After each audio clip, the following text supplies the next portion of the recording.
Hi everyone, I'm Rohit Subramaniam, pursuing my master's in artificial intelligence at San Jose State University. Now I'm going to present you about my project for ISC 244 course titled as Speed Estimation using Lucas Kanade optical flow algorithm. Coming to the overview of discussion, we're going through the introduction, hypothesis, implementation, YOLO V5, Lucas Kanade optical flow, and the results of the project. Coming to the introduction of the project, the problem addressed in this project is real-time object detection and speed estimation using YOLO V5 model and Lucas Kanade optical flow. Object detection is a fundamental task in computer vision aimed at identifying and localizing objects of interest within an image or video stream. Additionally, accurately estimating the speed of moving objects in a video sequence is crucial for various applications such as traffic monitoring, autonomous vehicles, and surveillance of systems. There are a few related work from previous authors. The first author explores two promising approaches like pruning and quantization to improve the inference time with a little compromise on the performance. And the second author mainly focuses on improving the accuracy and speed of vehicle detection on the road by improving the YOLO VFS model. And the third author discusses the difference in performance between the standalone Lucas Kennedy optical flow algorithm and when it is combined with the number of iterations and smoothing from on-shrunk algorithm and filtering. Fourth author explains about the detection of objects from a whole image by considering it as a regression problem. Each object has a separate bounding box and class probabilities. Coming to the hypothesis of the project, in the first hypothesis, we can use object detection and assume the real world size of vehicles to estimate depth and motion. So assume the width of the curve as 3 meters approximately. And coming to the second hypothesis of the project, depth estimation and speed estimation are all approximate. It is enough for a human reader to interpret the results. Coming to the implementation of the project, there are two phases of implementation. In the first phase, the objects are detected using the YOLO V5 algorithm. And in the second phase, the detector objects are tracked using Lucas Kennedy optical flow algorithm, which helps in calculating the relative speed of the obstacle with respect to the camera. Coming to the technologies used in this project. The first technology is YOLO V5. YOLO V5 is a popular deep learning based algorithm used for object detection developed by Ultralytics. It is an upgraded version of the previous YOLO versions. The main features of YOLO V5 include high accuracy, faster detection, easy to use, and flexibility.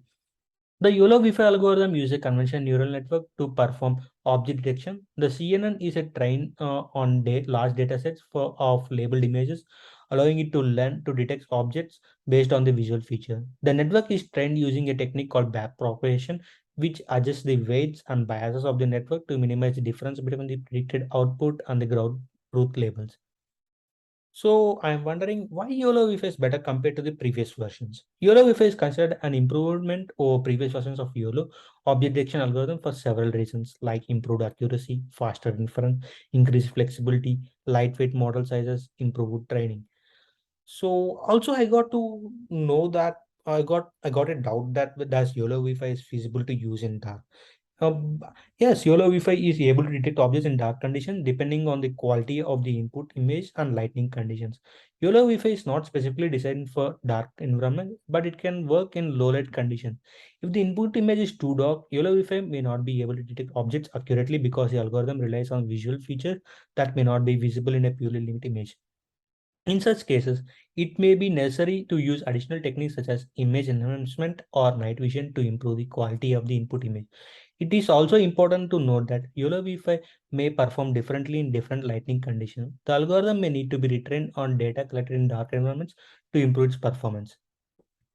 Coming to the architecture of YOLO, the architecture of YOLO can be divided into several components like backbone network, neck, head, loss functions, and post-processing. Backbone network. YOLO Wi-Fi uses a conventional neural network as its backbone network to extract features from the input image. The CNN consists of a series of convolutional layers that gradually decreases the spatial resolution of the feature maps while increasing the number of channels. Neck. The neck of YOLO Wi-Fi consists of several layers that are used to fuse features from different scales in a backbone network. This allows the algorithm to detect objects of different sizes and shapes. Head. The head of YOLO Wi-Fi consists of several layers that are responsible for predicting the bounding boxes and object classes.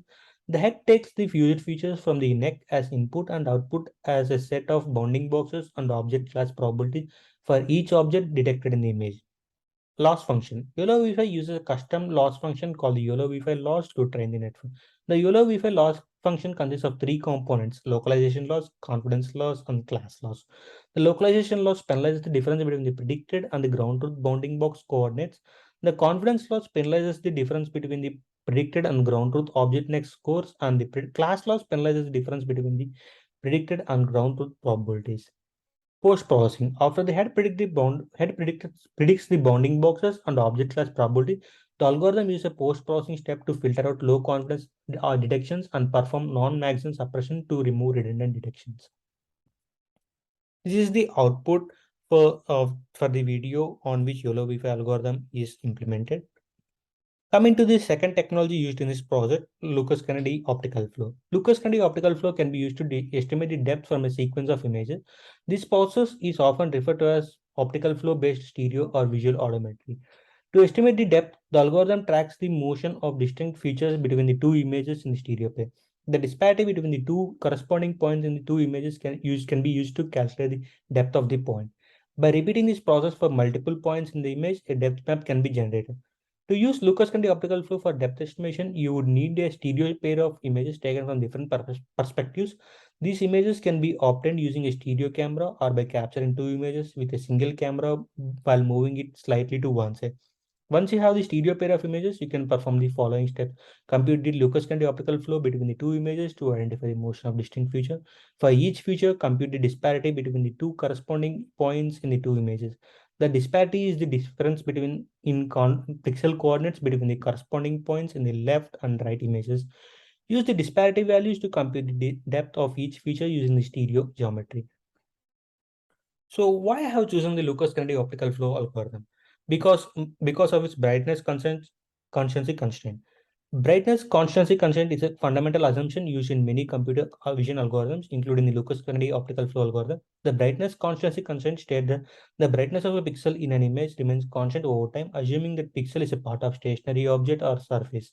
The Lucas Kennedy optical flow algorithm uses the brightness constancy constraint to estimate the motion of pixels between two frames of a video. By assuming that the brightness of a pixel remains constant over time, the algorithm can solve for the motion vectors that best explain in the observed changes in the pixel intensity. However, the brightness constancy constraint is not always true in practice, especially in the presence of noise, lighting changes, or moving objects. Therefore, the Lucas Kennedy algorithm is often combined with additional constraints or regularization technique to improve robustness and accuracy. Coming to the Lucas Kennedy optical flow architecture. Lucas Kennedy optical flow is an algorithm used to estimate the motion of objects in a sequence of images. The algorithm works by tracking the motion of distinct feature between two images and using this information to compute the displacement of each feature in the image. The architecture of the Lucas Kennedy optical flow algorithm can be broken down into two following steps, like feature detection, feature tracking, and image enlightenment, and estimation of the optical flow. Feature detection. The first step in the algorithm is to detect distinct features in the image, such as corners, edges, or blobs. These features should be easily detectable and trackable across multiple frames. Feature tracking. Once the features have been detected, the algorithm tracks their motion across two or more images. This can be done by estimating the displacement of each feature in the image between the two frames. Image alignment. Next, the algorithm uses the track feature points to align the two images to each other. So the motion between them can be estimated. Estimation of optical flow. The final step in the algorithm is to estimate the optical flow, which is the apparent motion of the pixel in the image due to the motion of the objects in the scene. This is done by computing the motion vectors for each pixel in the image based on the tracked feature points. The Lucas Kennedy optical flow algorithm is based on the assumption that the motion between the two images is small, which allows us to use a linear approximation to estimate the motion. The algorithm also assumes that the brightness of each pixel in the image remains constant over time, which is also known as the brightness constancy assumption. Overall, the architecture of the Lucas Kennedy optical flow algorithm is relatively simple and straightforward, but it can be effective for estimating the motion of objects in a sequence of images. Datasets used for evaluation. Kitty is the standard computer vision dataset used for evaluation purposes. The Kitty dataset is a widely used benchmark dataset for evaluating computer vision algorithms related to autonomous driving. It consists of high resolution images and laser range data LiDAR collected from a car mounted sensor suite while driving in an urban environments. This is the final output of the project. Here you can see the output of speed estimated using the Lucas Kanade optical flow algorithm in each for each object in each frame. Coming to the future work, I have two plans of implementing this project. Coming to the plan one, this project can be still optimized to further improve precision and accuracy. Coming to the plan two, can further implement the project in detecting the intersections to monitor 360 degrees, like detecting the object from all the four corners in the four streets, which helps in detecting the objects and helps in action prediction techniques. These are the references I have used for my project. Thank you.